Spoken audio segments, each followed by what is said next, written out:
But a lot of Christians really struggle, and other people that are considering this subject really struggle with the idea that the world was once very much different. They can't get their head around volcanoes, for example, not being there and operating in the pre-flood world, earthquakes, hurricanes or tornadoes not operating in the pre-flood world. The world was different.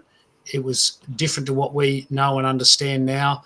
And we basically live in a world now that is sort of settling down in sort of weather sort of ways. That'll continue to change, but in the period immediately after the flood, it was probably a lot more dramatic than what we even see now. So we still get tornadoes, we still get earthquakes, big ones, we still get volcanoes.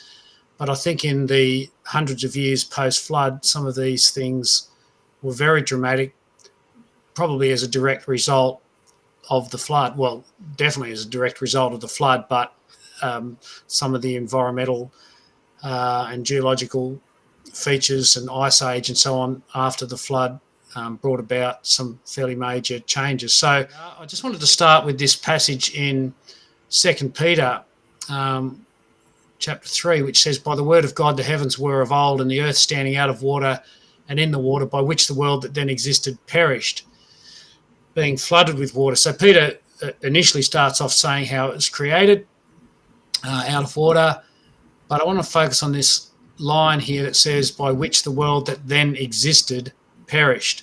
So this very statement seems to infer of how the world was different, the world that then existed.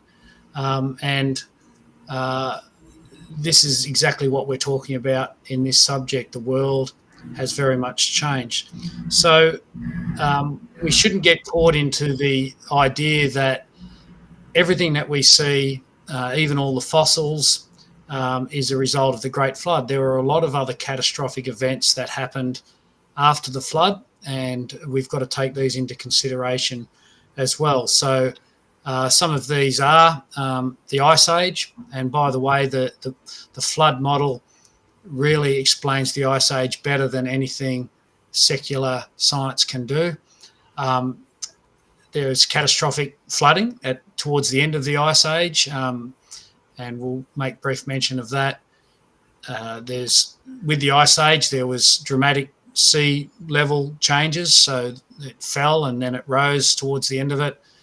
And there's predictions of very, very strong windstorms, stronger than what we even see today, as part of the Ice Age and end of the Ice Age period. Earthquakes, volcanic eruptions, continuing on. So I just wanted to talk about the catastrophic Ice Age and how the Bible story and Bible history really explains it a lot better than what secular science can. As Joe, I remember, said once when he asked his geology lecturer, where did the Ice Ages come from?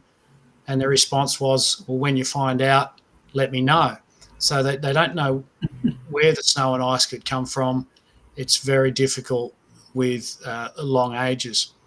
But in the flood world, as a post-flood world, as Glenn has discussed, what we've got is still a mild temperature ocean, because as Glenn raised, Adam and Eve were both without clothes initially, so that infers that the climate was mild year-round, and therefore the oceans would have been relatively warm.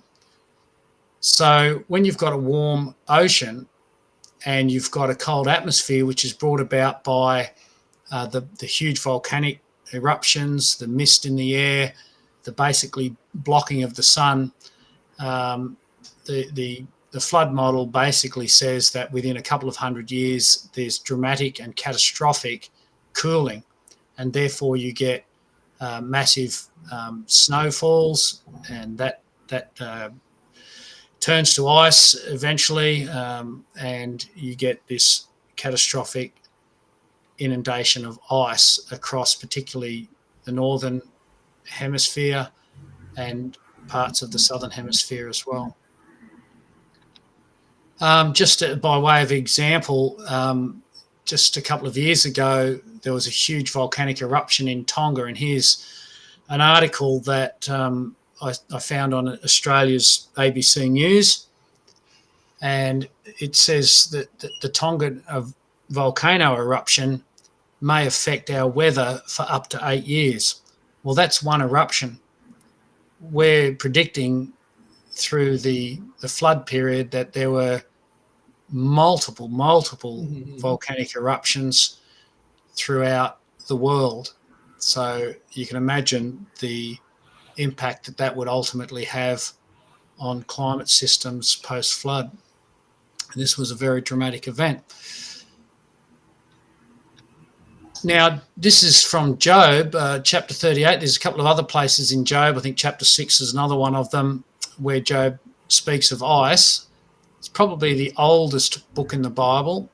He's somewhere in the Middle East, and this is God speaking to Job, the record of God speaking to Job in chapter 38.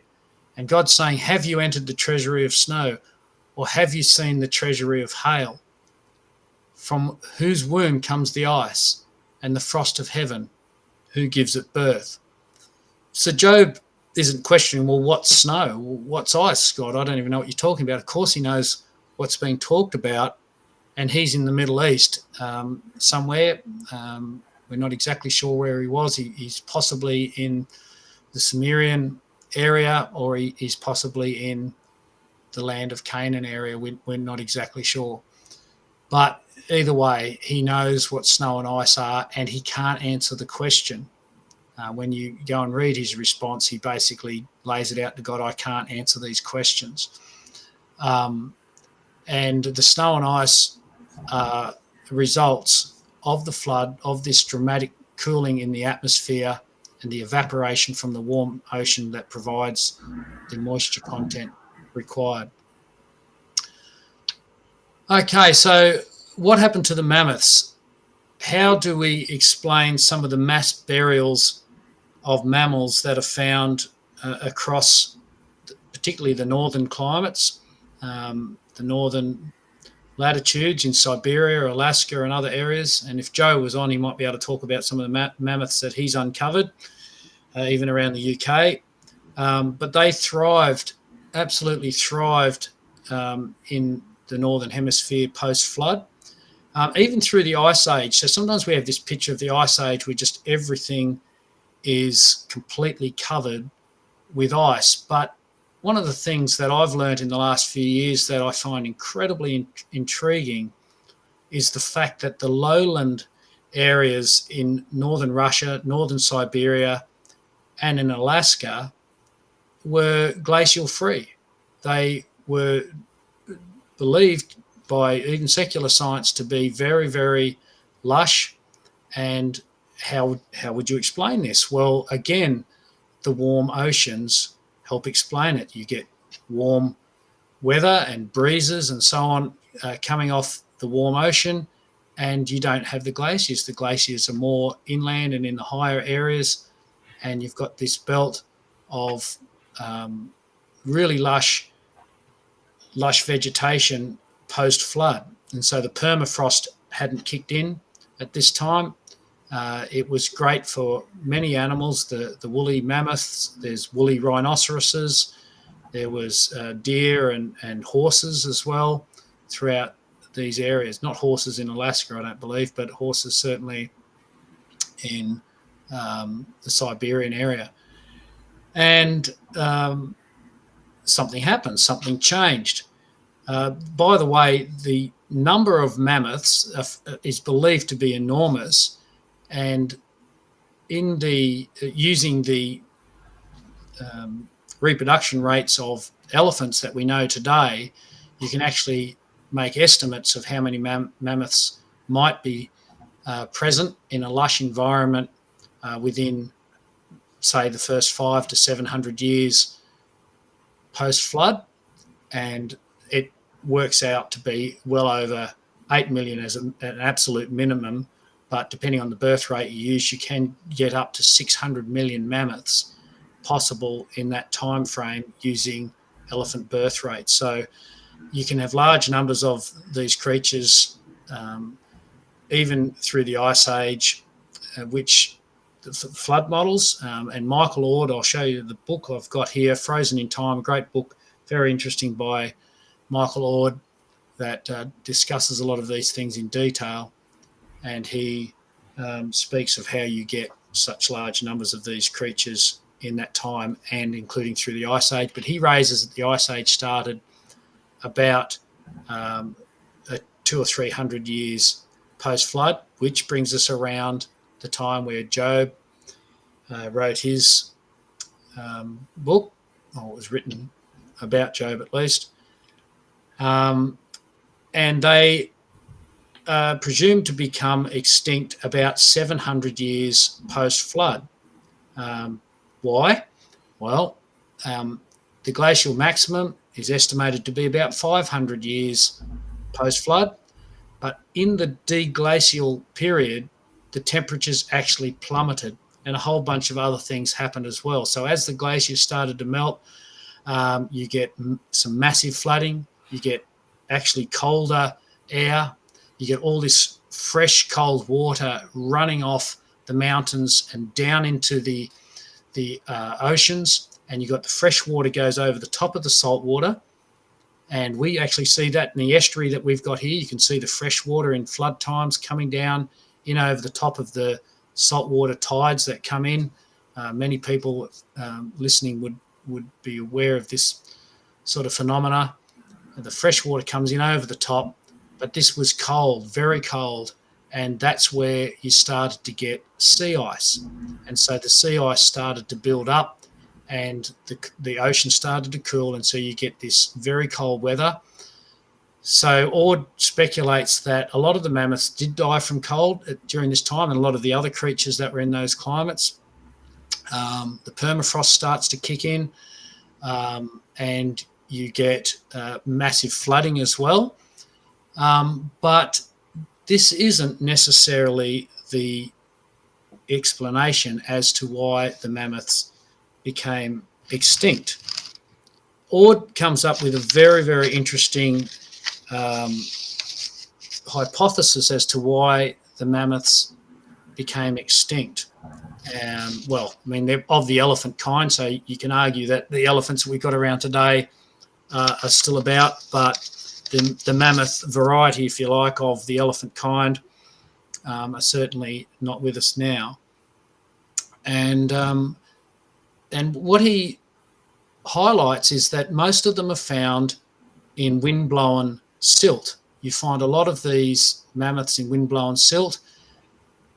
Many of them are actually deteriorating very badly, so they haven't been fallen into a cold bog or a peat bog and then frozen straight away, and you hear all of these stories of their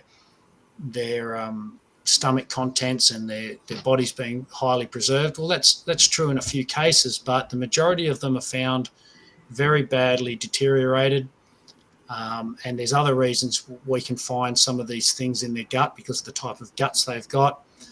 And they're actually found in wind-blown silt. So how does he explain this? Well, during the Ice Age, things become very dry. It's a very dry and very cold environment. And as the glaciers and the snow retreats towards the end of the glacial maximum, the model predicts very, very strong winds, stronger winds than we understand in the northern latitudes now.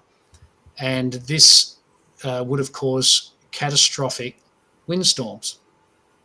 And this is what you find the mammoths buried in. So I'm not sure if there's people in North America that have seen these, but I've seen quite a number of pictures of whole houses and whole farms buried in silt. And I think I've got a picture here, just one that I found of a highway covered in sand, but that's not even near as dramatic as you can find pictures online of whole farmhouses covered in sand. And this is what he is postulating happened, that they were dramatically killed by massive windstorms and sandstorms that occurred across the northern latitudes. And it's called Lus or Lus. I think Glenn's the best one to pronounce that for us, but it's called Lus. It's spelled Loess. It's strange spelling of a word, but it's called Lus, and you do find it all across the planet. And just an idea to throw in, and I've got no real backing for it, but when Michael Ord suggests that this was about 700 years post-flood, this seems to align roughly with the period of Isaac and Jacob. And I just wonder, what about the massive famine that was had and found in Canaan during the time of Joseph's reign, second in charge in Egypt? That's just an idea to throw out there. Is this some of the changes in the weather that are happening around about that time? So 700 years post-flood, the mammoths are extinct, and a lot of those other creatures in the Siberian and northern climes, like the woolly rhinoceros, are gone forever.